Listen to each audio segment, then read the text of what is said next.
আজও কিছু ওই রকমই ট্রান্সলেশন বাংলা থেকে ইংরেজিতে অনুবাদ রয়েছে। তোমাকে এগুলো ভালো করে মনোযোগ সহকারে পড়তে হবে। দেখো আমি তোমাকে হেল্প করছি। দেখো প্রথম ভাগ কী আছে, সে গতকাল আমাদের বাড়ি আসেনি। সহসার নি বা নাই যোগ থাকলে সেটা প্রেজেন্ট হয়। আমি তোকে এটা বলেছিলাম যে ভার্বের সাথে, আমি তোকে বলেছিলাম যে ক্রিয়ার সাথে নি বা নাই যোগ থাকলে সেটা প্রেজেন্ট পারফেক্ট টেন্স হয়। কিন্তু এখানে একটা ব্যতিক্রমী, দেখো গতকাল দেওয়া আছে, এই গতকাল মানেই পাস্ট টেন্স, তাহলে এটা হবে পাস্ট ইনার টেন্স। ক্লিয়ার? লেখো তাহলে, সে বাড়ি ফেরেনি, he did not return,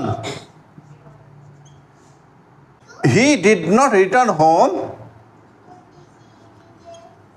he did not return home yesterday.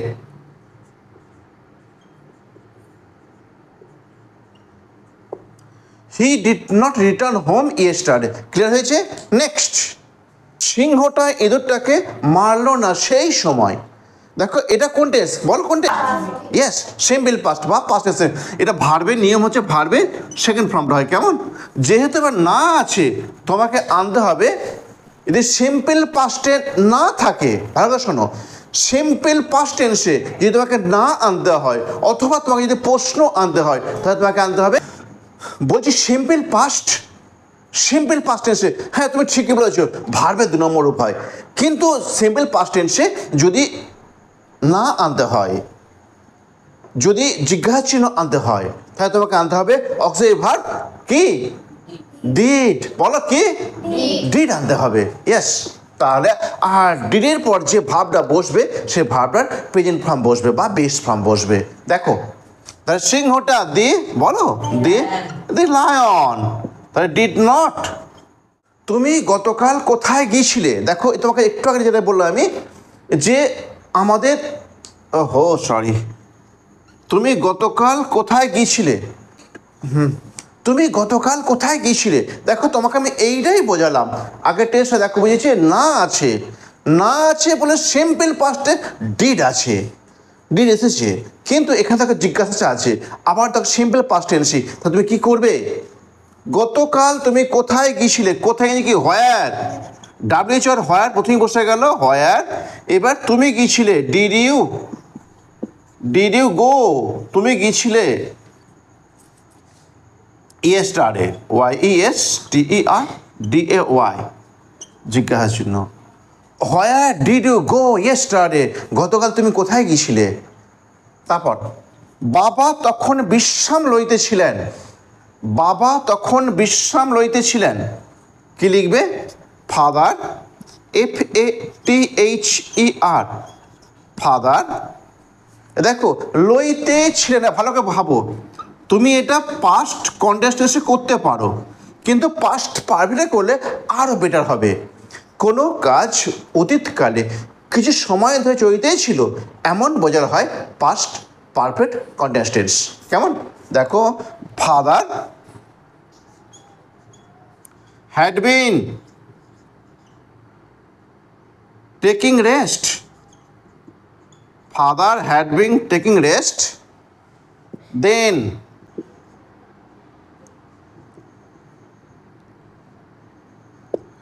father had been taking rest, then clear হয়েছে? তারপর ছেলেগুলো শান্তভাবে বসেছিল না কেন, বা ছেলেগুলো শান্তভাবে বসেছিল না কেন। দেখো এই কেন গেছে কি হোয়াই, তো তাহলে হোয়াই লিখলাম।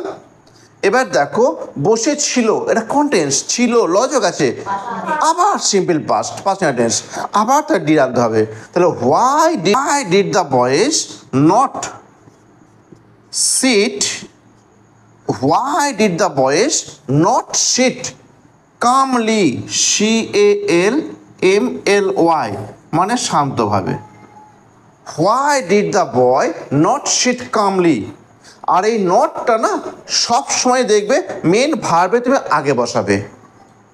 তারপর বৃষ্টি আসার আগে, এটা বৃষ্টি আসার আগেই সে বাড়ি ফেরেনি, বৃষ্টি আসার আগে সে বাড়ি ফেরেনি। দেখো এইরকম বাক্য, এই যে আগে পরে, এগুলো আবার নতুন একটা টপিক। বৃষ্টি আসার আগে সে বাড়ি ফেরেনি, বলতে পারে কি হবে? তাহলে সে বাড়ি ফেরেনি। He had not return home, he had not return home, লেখো he had not return home before he had not return home before it rain. দেখো এই বিফোর দিকে করলাম, দেখো বিফোরের আগে, এই বিফোরটা দুটো বাক্যের মাঝখানে বসাবে। বিফোরের আগে যে ঘটনা তুমি লিখবে সেটা লিখবে পাস্ট পারফেক্ট টেন্সে, আর বিফোরের পরেটা লিখবে সেটা লিখবে সিম্পল পাস্টে। ক্লিয়ার? বিফোরের আগে যেটা লিখবে সেটা হবে পাস্ট পারফেক্টে, আর বিফোরের পরে যেটা লিখবে সেটা হবে সিম্পল পাস্ট বা পাস্ট টেন্সে। কেমন? এরকম যে একটা লেখো, লেখো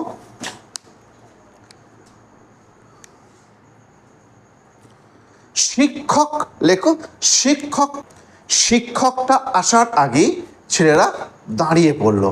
কেমন? এটা তুমি আমাকে করো, এটা তুমি করো এবং আমাকে দেখাও। কেমন? আমি তোমরা যে মনে করো যে আমরা অনলাইনে আছি, তুমি কমেন্টে গিয়ে আমাকে জানাও। কেমন? আমার পরের ক্লাস থাকবে। Bye bye. এরকম ক্লাস তোমার কেমন লাগছে আমাকে জানাবে। কেমন?